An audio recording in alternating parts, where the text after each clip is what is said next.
그러므로 방언을 말하는 자는 통역하기를 기도할지니 내가 만일 방언으로 기도하면 나의 영이 기도하거니와 나의 마음은 열매를 맺지 못하리라. 그러면 어떻게 할까? 내가 영으로 기도하고 또 마음으로 기도하며 내가 영으로 찬송하고 또 마음으로 찬송하리라. 그렇지 아니하면 내가 영으로 축복할 때에 알지 못하는 처지에 있는 자가 내가 무슨 말을 하는지 알지 못하고 내 감사에 어찌 아멘하리요. 너는 감사를 잘 하였으나 그러나 다른 사람은 덕세움을 받지 못하리라. 내가 너희 모든 사람보다 방언을 더 말함으로 하나님께 감사하노라. 그러나 교회에서 네가 남을 가르치기 위하여 깨달은 마음으로 5마디 말을 하는 것이 1만 마디 방언으로 말하는 것보다 나으니라. 형제들아, 지혜에는 아이가 되지 말고 악에는 어린 아이가 되라. 지혜에는 장성한 사람이 되라. 율법에 기록된 바 주께서 이르시되 내가 다른 방언을 말하는 자와 다른 입술로 이 백성에게 말할지라도 그들이 여전히 듣지 아니하리라 하였으니, 그러므로 방언은 믿는 자들을 위하지 아니하고 믿지 아니하는 자들을 위하는 표적이나 예언은 믿지 아니한 자들을 위하지 않고 믿는 자들을 위함이니라. 그러므로 온 교회가 함께 모여 다 방언으로 말하면 알지 못하는 자들이나 믿지 아니한 자들이 들어와서 너희를 미쳤다 하지 아니하겠느냐. 그러나 다 예언을 하면 믿지 아니하는 자들이나 알지 못하는 자들이 들어와서 모든 사람에게 책망을 드리며 모든 사람에게 판단을 받고 그 마음에 숨은 일들이 드러나게 되므로 엎드려 하나님께 경배하며 하나님이 참으로 너희 가운데 계신다 전파하리라. 아멘. 함께 인사 나누시겠습니다. 하늘 복 많이 마십시오. 기도하며 감사합니다. 아멘. 네, 오늘 우리가 계속해서 고린도서 14장 13절부터 말씀을 읽었는데요. 어제 내용을 살펴봤던 것처럼 지금 바울은 고린도 교회 은사의 문제에 관한 권면을 지금 이어가고 있습니다. 특별히 14장에서부터는 사랑의 원리를 따라 은사를 발휘하는 게 무엇인지 지금 현재 그들 안에 있는 구체적인 상황들을 가지고 이야기를 하고 있습니다. 그리고 이슈가 되고 있는 내용은 다른 게 아니라 바로 방언에 대한 문제였습니다. 계속해서 말하는 것처럼 어제도 바울은 방언의 어떤 그 자체를 문제 삼기보다는 방언이 덕을 세우지 못하는 부분을 이야기하고 있는 것이죠. 그래서 1절을 그렇게 시작했었습니다. 사랑을 추구하면 좋겠다. 은사를 추구하기 전에 사랑을 추구해라. 그래서 신령한 것들을 사모하는 게 참 귀하지만 그 앞에 그걸 이끌어가는 것은 사랑해야 된다라는 것이죠. 이 말을 다시 말하면 그 은사가 교회를 세우는 쪽으로 활용되지 않는다면 주의할 필요가 있다, 이 얘기를 하는 것이죠. 그래서 특별히라는 말은 어제 특별히 예언을 해라, 이 말은 예언이 더 특별하다 이 말을 하는 게 아니라 지금 그 공동체가 함께 모이는 상황에서 서로가 함께하는 그 자리에서 각자가 은혜가 된다고 질서 없이 자꾸 이렇게 하다 보면 누군가는 그것이 불편하고 또 이해되지 않은 어려움이 될 텐데 그건 적합하지 않지 않냐. 그런 의미에서 예언을 해라 라고 말하는 것이죠. 즉 특별이라는 말의 의미는 그 상황에 적합한 것. 항상 우리가 함께 모여 있을 때 그 상황에 적합한 행동들을 판단할 필요가 있다라는 것입니다. 그래서 지금 문제되고 있는 것은 바로 이 방언이 이 모임의 한가운 가운데 남용되고 있는 거였죠. 한번 생각을 한번 해보시죠. 왜 함께 모이는 그 자리에서 이렇게 방언을 기도하는 자들이 곳곳에서 있었을까요? 아마도 예배의 초점이 하나님 그분께 있기보다는 예배 가운데서 얼마나 자신이 신령한 자인가 드러내는 이 목적이었을 것입니다.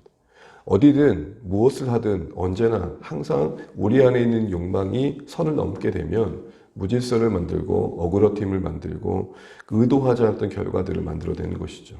그래서 바울은 분별을 할 수 있도록 다시 한번 13절부터 뭘 얘기하냐면 방언을 해야 된다면 방언의 무익성을 어제 지적했던 그 무익성이라 하면 알아듣지 못함이었죠. 그 무익성을 지적했던 바울은 다시 한번 이야기를 하면서 만약 방언을 해야 된다면 13절 같아야 될 것이다 라고 말을 합니다. 13절 같이 한번 읽어보겠습니다. 그러므로 방언을 말하는 자는 통역하기를 기도할지니라. 말씀드린 것처럼 만약 방언을 해야 된다면 그 방언은 이해될 수 있도록 통역이 될 수 있는 상황들을 기도해야 된다는 것이죠. 그러니까 방언을 하는데 그것을 스스로 이해할 수 없고 또 남에게 이해시킬 수 없다면 방언은 그 자신에게는 유익이 될지 몰라도 어떻게 보면 타인에게는 어려움이 될 수 있겠다는 것이죠. 물론 바울은 오늘 이어서 이런 얘기도 합니다. 만일 방언으로 기도할 때 그게 통역이 되지 않는다면 자신은 영으로 기도하는 기쁨을 누릴 수 있고 또 깊이 있는 기도를 경험할 수 있지 모르지만 마음은 열매를 맺지 못한다고 말을 합니다. 14절 보실까요? 나의 영이 기도하려니와 나의 마음 열매를 맺지 못한다. 그렇게 되면 결국은 영으로는 기도하고 15절에 보게 되면 마음으로는 기도하게 되어야 되는데 그렇게 되지 못한다는 거죠. 또 영으로는 찬양하고 또 마음으로는 찬송해야 되는데 그렇게 되지 못한다는 것이죠. 이 말이 무슨 말일까요? 이 마음으로 열매 맺지 못한다 이 말은 한마디로 이해하지 못한다라는 말입니다. 그래서 영으로는 깊이 있는 체험을 할지 모르지만 그 자신에게도 사실은 마음에 이해가 없기 때문에 유익이 될 수 없겠다는 거죠. 이해의 면에서는요. 이걸 조금 더 이어가면서 바울은 16절에 또 누군가에게 만약에 방언으로 축복을 한다면 어떻겠냐라는 겁니다. 16절 한번 읽어볼까요? 그렇지 아니하면 내가 영으로 축복할 때에 알지 못하는 처지에 있는 자가 내가 무슨 말을 하는지 알지 못하고 내 감사에 어찌 아멘 하리요. 그러니까 나는 정말 진심을 다해서 축복하는데 방언으로 축복을 하는 거예요. 이 정도면 얼마나 그 고린도 교회 안에 예배 문화가 조금 무질서인지 알겠죠. 정말 간절히 하나님 앞에 각자의 기도 가운데 일어났던 일이기보다는 어쨌든 모든 게 방언으로 이루어졌던 거예요. 만약에 여러분 이런 분위기라면 설교도 방언으로 하면 어떻겠습니까? 이런 상황에서 바울은 이야기를 하는 겁니다. 17절 보십시오. 너는 감사를 잘하였으나 그러나 다른 사람은 덕세움을 받지 못하리라. 지금 계속해서 바울은 은사를 통해서 방언을 통해서 하나님과 사귀고 하나님과의 교제가 있는 걸 부정하는 게 아닙니다. 너는 감사를 잘했다. 그래 잘한 거야. 근데 결국 그게 다른 사람에게 이해되지 않는다면 어떤 결과를 낳겠어? 지금 이 얘기를 계속 이어가고 있는 것이죠. 그러면서 바울이 이렇게 얘기합니다. 18절에 내가 너희 모든 사람보다 방언을 더 말함으로 하나님께 감사하노라. 아마 바울이 좀 더 다른 사람들이 볼 때도 여러 언어로 방언을 한다든지 또 조금 더 신령한 면들이 있었던 것 같습니다. 되게 바울이 감사한 이유는 뭔가 지금 방언과 관련된 이야기를 할 때에 설득할 수 있는 위치에 있다는 게 감사하다는 것이죠. 우리 그렇지 않습니까? 뭐 경험해보지도 않고 그런 얘기를 하느냐 하면 상대방에는 권위가 될 수 없잖아요. 근데 바울은 어쨌든 교회에게 이 중요한 이야기를 하는 입장에서 나도 경험해봤다라는 거죠. 우리 그렇잖아요. 방언에 얘기할 때 나도 경험해봤는데 지금 이 얘기를 하고 있는 겁니다. 안 그랬으면 고린도 교회 성도들 가운데 너 방언도 못하면서 그런 얘기를 하느냐 할 수 있었잖아요. 그런 차원에서 다시 한번 얘기합니다. 19절입니다.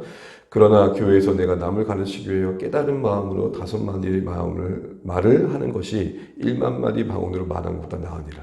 다시 바울이 오늘 하고 싶은 핵심이 여기 있는 것이죠. 비록 5마디의 말이라도 이해되어지는 마음, 깨달은 이해를 가지고 나누는 것이 알아듣지 못하는 1만 마디의 방언보다 낫다는 겁니다. 여러분 여기까지 얘기하면 바울이 뭘 얘기하는지 알겠죠. 그래서 결국 바울이 의도한 결론적으로 이야기하고 싶은 건 이겁니다. 20절 한번 읽어볼까요? 형제들아 지혜에는 아이가 되지 말고 악에는 어린아이가 되라. 지혜는 장성한 사람이 되라. 갑자기 좀 엉뚱맞게 지혜와 그리고 그 지혜에 장성한 사람이 되라 그러고 그 반대편에 악을 얘기합니다. 지혜와 악이 대조가 되고 있는 것을 주목해 보십시오. 그러면 이 악은 뭘까요? 우리가 보통 악 그러면 뭔가 행동으로 불법을 행하고 누군가를 해야 하는 것들만 생각합니다. 그러나 이 지혜의 반대편에 있는 악, 이 지혜는 하나님을 경외함을 말합니다. 그러기에 악은 그 하나님을 경외함을 상실함을 말합니다. 그것을 이야기하면서 지혜에 더 깊어지면 좋겠다. 이 말은 좀 더 성숙하게 은사를 다루었으면 좋겠다. 한마디로 뭐예요? 어른이 되라라는 것입니다. 여러분 어른의 반대편은 아이의 특징이 뭐죠? 아이의 특징은 그것만 봅니다. 그거 너머를 못 봅니다. 밥상 앞에 밥그릇을 뺏었어요. 울어요. 근데 뺏은 게 아니라 다른 거 새로운 메뉴를 주려고 그런 거거든요. 근데 애들은 그 다음 걸 보지 못하고 빼앗았다고만 보는 거죠. 이 말은 무슨 말이죠? 방언에 집착해서 방언 그 이상을 보지 못하는 신자들의 형편을 아이에 빗댄 겁니다. 너희는 정말 너희가 뭘 해야 되는 것만 보는구나. 네가 뭔가를 해야 되는 것보다 더 중요한 것은 그게 교회가 함께하는 그 자리에 어떤 모습으로 비춰지고 있는 걸 생각하는 게 중요하다는 것이죠. 바울은 그냥 무조건 이 이야기를 꺼내는 게 아니라 17절, 20절 이하의 뒤에 보면 21절에 이렇게 말하죠. 율법에 기록된 바. 그러니까 말씀의 근거에서 지금 바울은 지금의 이 상황에 합당한 얘기를 하는 겁니다. 말씀도 봐라. 방언으로 말하는 자 외에 다른 입술로 이 백성에게 말할지라도 듣지 않았다라고 얘기를 하죠. 이것은 당시에 이방 사람들이 이스라엘 말씀에서 나온 건데요. 침략해서 둘러싸고 그들을 다스림에도 불구하고 알아듣지 못하는 상황들이 있었음을 이야기합니다. 근데 사실은 이것 자체가 그들에겐 심판이죠. 보세요. 하나님께서 이스라엘 심판하시기에서 강대국을 데려갔습니다. 그 강대국에 그들이 둘러싸여 있습니다. 근데 알아듣지 못한다는 것은 그 둘러싼 이스라엘 입장에서는 더 큰 괴로움인 거죠. 아무리도 공포스러운데 그 말조도 알아듣지 못한다면 그 자체가 재앙이고 심판인 것이죠. 그런 상황들을 끌고 오면서 바울은 이야기한 겁니다. 그와 비슷한 분위기가 지금 이런 상황이라 보는 것이죠. 말씀에 비춰봐도 그런 상황이 있던 것처럼 지금 너희가 그와 비슷한 상황을 보이고 있는 거다. 각각 다 어린아이가 돼서 방언 그 이상을 보지 못한다면 문제다라는 것이죠. 이런 상황을 이야기하면서 바울은 다시 한번 그 당시 예배 문화 가운데 일어날 것들을 기대합니다. 우리 24절, 25절 읽고 마치도록 할까요? 시작. 그러나 다 예언을 하면 믿지 아니하는 자들이나 알지 못하는 자들이 들어와서 모든 사람에게 책망을 드리며 모든 사람에게 판단을 받고 그 마음에 숨은 일들이 드러나게 되므로 엎드리어 하나님께 경배하며 하나님이 참으로 너희 가운데 계신다 전파하리라. 아멘. 바울은 예배 가운데 그 앞에 보게 되면 다 모두가 방언을 하고 있다면 아마도 사람들이 와가지고 이상하게 생각할 거다. 그 말을 이렇게까지 얘기합니다. 미쳤다라고 하지 않겠느냐. 이런 의미에서 신자들끼리 함께 모여서 정말로 하나님을 깊이 찬양하고 열광적으로 찬양한 모습은 그리 이상하지 않을 겁니다. 그런데 모두가 함께하는 어떤 공간에서 우리가 한테 이런 예배의 형태로 함께 나타난다면 아마 하나님이 많이 오해받지 않으실까 생각들을 해보게 됩니다. 바울은 이렇게 얘기합니다. 예언을 다시 한번 강조하면서 정말 예언은 믿지 않은 자들에게나 알지 못하는 자들에게, 그러니까 방언을 이해하지 못하는 자들에게도 어떻게 보면은 유익이 된다라고 말을 하면서 그들은 책망을 듣고 판단을 받는 가운데 숨은 일이 드러나서 하나님을 만나게 될 것이다 라고 말을 하는 것이죠. 여기서 여러분 책망을 들은다는 것은 감춰진 것이 드러나는 것을 말하는 것입니다. 무슨 말이에요? 알아듣는 말을 통해서 그들의 굳었던 양심이 깨어지고 감춰졌던 그들의 실상이 드러나서 하나님 앞에서 자신들의 죄인됨을 인정하고 하나님을 경외하고 그 앞에 무릎 꿇는 은혜의 일들이 일어나게 될 것이다 라는 것이죠. 한마디로 함께하는 그 공동체에서는 하나님의 말씀을 나누는 것이 가장 중요하고 그 말씀을 통해서 하나님께서 일하실 수 있도록 너희들이 하나님의 말씀에 더 많은 분량과 많은 가치를 부여하는 게 중요하다. 이런 얘기하는 것입니다. 그래서 함께 모여 예배할 때에 하나님의 말씀이 중심에 자리 잡도록 해라. 이런 얘기를 하고 있는 것이죠. 그럴 때 불신자들이나 방언을 못 알아듣는 사람들에게도 유익이 될 것이라는 것이죠. 양심의 가책을 받고 자신의 죄인됨을 깨닫고 하나님 앞에 엎드는 은혜의 일들이 일어나게 된다는 겁니다. 여러분 저는 24절, 25절 보면서 우리의 주일의 예배 현장을 다시 한번 떠올리게 됩니다. 아마 예배 현장에는 믿음의 생활이 오래되어서 말씀 듣는 게 익숙한 분도 계십니다. 그러나 제가 방언을 말하는 게 아님에도 불구하고 설교 메시지가 방언처럼 들리는 분도 계시겠죠. VIP들이나 이제 막 교회 처음 오신 분들에게는 말씀이 방언처럼 들릴 겁니다. 그러나 그럼에도 불구하고 하나님께서는 말씀을 통해서 그 각자의 심령에 찾아가신다라는 것입니다. 그래서 예언을 강조하는 것이죠. 이때 예언은 미래의 이야기를 얘기하는 게 아님을 말씀드렸습니다. 하나님의 말씀을 잘 풀어서 오늘에 적용하는 겁니다. 근데 이걸 통해서 하나님께서 무슨 일을 하시느냐? 불신자들, 안 믿는 자들에게도 하나님 말씀으로 그들을 책망하신다 그럽니다. 책망하신다는 게 뭡니까? 숨겨진 생각을 드러내시고 자신의 벌거벗겨진 영혼의 모습을 직면하게 하셔서 하나님 앞에 자신의 죄인됨을 깨닫게 하신다라는 것입니다. 이 말씀 이대로라면, 그래서 하나님을 경외함이 자리 잡게 하신다면, 참 이곳에 하나님이 계시구나를 고백하게 하신다면 이런 은혜의 일들이 우리 가운데 풍성하면 좋겠다라는 생각을 해보게 됩니다. 이번 주일에 어느 VIP가 왔어요. 함께 찬양하고 기도하고 알아듣는 말로 찬양하고 알아듣는 말로 기도하고 알아듣는 말로 말씀을 잘 전하는 가운데 성령께서 그 말씀을 통해, 그 찬양을 통해, 그 기도를 통해 그 심령 속에 찾아가 주셔서 하나님의 그 마음을 터치해 주시면 그 가운데 그의 고백 속에 이런 고백을 한다는 거예요. 하나님이 이 모임 가운데 계시구나. 가끔 주님께로 돌아온 사람들의 이야기를 듣게 되면 이런 말들을 합니다. 찬양을 듣고 있는데 괜히 눈물이 나요. 그 기도가 왜 이렇게 마음에 남죠? 말씀이 제게 이런 마음을 주네요. 이런 은혜의 체험들이 정말 중요하다는 것이죠. 여러분, 오늘 바울은 24절, 25절을 얼마나 절실히 바랬을까요? 고린도 도시 가운데 교회가 세워졌습니다. 근데 그 교회 안에 자신들만의 모임이 되어오고 있는 그 현실을 보면서 얼마나 안타까웠을까요? 은사를 자랑하는 콘서트 현장이 되어버린 그 예배의 모습을 보면서 그 예배에 불신자들이 와서 복음을 궁금해하고 예수님을 알고 싶은 자들이 와서 예수님에 대한 예언을 듣고 말씀을 듣고 이해하고 돌아오길 바랬을 텐데 그러지 않은 현실이 얼마나 안타까웠을까요? 이제 말씀을 맺으면서 우리 두 가지 정도 더 한번 기억하면 좋겠습니다. 우리의 예배의 모임이 우리 함께한 모임 속에 24절, 25절처럼 이런 신령한 일들이 일어나면 좋겠습니다. 숨겨진 일들을 드러내주시고 결국 각자가 하나님 앞에 정직한 영으로 직면해서 무릎 꿇을 수밖에 없어 고백하기를 하나님이 이곳에 계시는군요.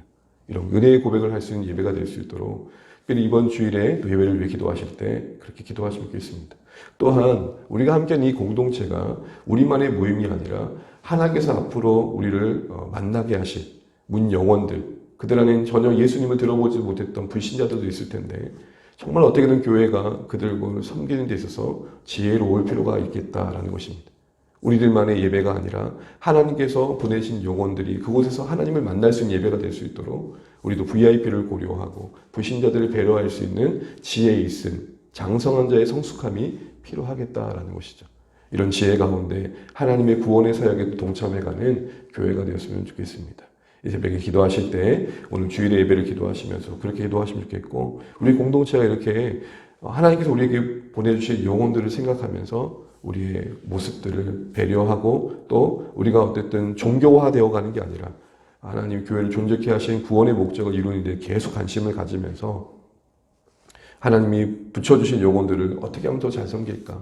우리 예배 가운데 불신자가 왔다면 어떻게 설교하는 게 좋을까? 또 어떻게 우리의 모습들이 나타나면 좋을까를 고민하면서 VIP도 고려하고 배려해 갈 수 있는 그런 교회로서 또 세워져 가면 좋겠습니다. 오늘 바울이 방언에 대한 이야기를 이어가면서 다시 한번 예언에 대해 강조를 하는 이 권면 속에 우리에게 주시는 교훈들을 생각하고 또 기도하시는 이 새벽 되시길 바랍니다. 기억하십시오. 아이가 되지 말고 장성한 자가 되라고 합니다. 그것만 보지 말라는 것입니다. 그것 넘어 하나님께서 무엇을 더 기대하신지를 볼 수 있는 우리의 모습 되시기를 주님 축복합니다. 찬양하겠습니다.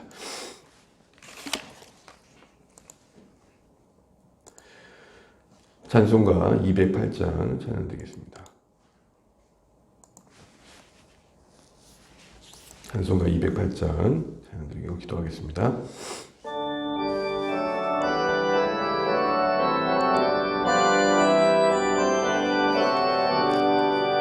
내 주의 나라와 주 계신 성전과 피 흘려 사신 교회를 늘 사랑합니다. 예주의 교회는 전성과 같아서 눈동자같이 아끼사 늘 보호하시네. 이 교회 위하여 눈물과 기도로 그 생명 다하기까지 늘 봉사합니다.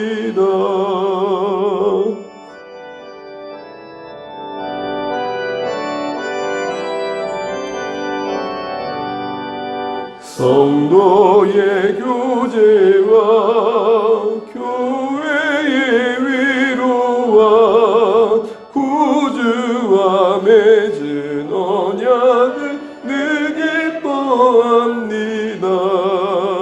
하늘의 영광과 베푸신 은혜가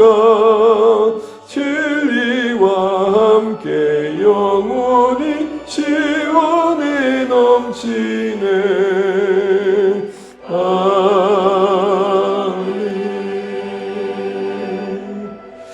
오늘도 주신 말씀 붙들고 기도하겠습니다. 오늘 말씀 안에서 바울이 계속해서 방언에 대한 이야기를 이어가면서 만일 방언을 말해야 된다면 기도하는 가운데 통역할 수 있는 은혜를 구해야 될 것이라고 말을 하면서 결국 함께 모인 그 자리에서는 가능한 예언으로 예배를 드리면 좋겠다라고 권면을 합니다. 특별히 마지막에 그 예배 가운데 함께한 자들 가운데 주님을 모르는 자들이 그 예언의 말씀을 듣고 자신의 안에 숨겨진 죄악들을 고백하게 되고 깨닫게 되고 하나님 앞에 무릎 꿇고 하나님을 예배하면서 정말 자신이 말씀 앞에 판단받은 그 현장에서 하나님이 함께 계심을 경험하게 될 것이다 라고 말을 합니다. 오늘 바울이 말했던 것처럼 우리의 주일의 예배 가운데 이런 은혜가 있었으면 좋겠습니다. 함께 주의 이름으로 모인 곳에 말씀의 예언이 나눠지는 그 현장에 우리의 숨겨진 생각을 드러내시고 우리 각자가 말씀 앞에 판단을 받고 그래서 정직한 영으로 직면할 때에 정말 하나님 앞에 각자의 그 죄를 고백하고 주의 긍휼하심을 구하고 정말 이곳에 하나님의 용서가 있고 은혜가 있고 구원하심이 있구나 라고 고백할 수 있는 그런 영예가 우리 가운데 경험될 수 있도록 기도하시면 좋겠습니다. 또 VIP를 배려하고 또 지혜롭게 섬길 수 있는 또 성숙한 공동체가 되면 좋겠습니다.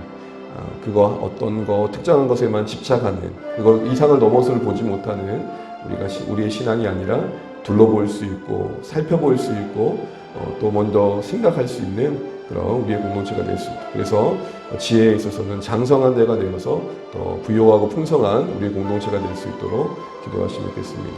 또 계속해서 우리가 품고 있는 VIP들을 위해서 기도하시고 우리 자녀들 위해 기도해 주시고 우리가 또 말씀에 또 배움의 시간들이 이제 시작됐는데 좀 피곤하고 지치더라도 말씀을 배우는 자리에 기쁨이 있고 정말 하나님의 안민이 있고 특별히 주기도문을 배우는 과정에서 우리 안에 하나님 나라의 공동체의 그 정체성을 점검받고 회복해가는 시간 될 수 있도록 기도하시면 좋겠습니다.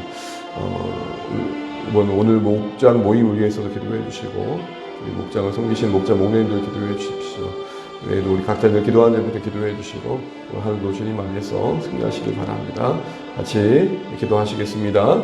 하나님 은혜를 감사합니다. 오늘도 허락하신 한 날 이렇게 말씀과 기도로 하루를 시작합니다. 하나님 그래도 한 주간 우리가 또 말씀으로 하나님 앞에 나왔던 시간들을 감사합니다. 하나님 또 우리가 선교지를 기도했었습니다. 계속해서 우리가 마음을 두고 목장에 섬기시는 선교지 또 교회가 함께하는 선교지를 위해서 기도하게 도와주시고 오늘도 말씀을 통해 주신 것처럼 아버지 하나님 우리의 예배가 우리가 함께함이 더 성숙하게 소원합니다. 지혜 있는 자의 모임이 되길 소원합니다.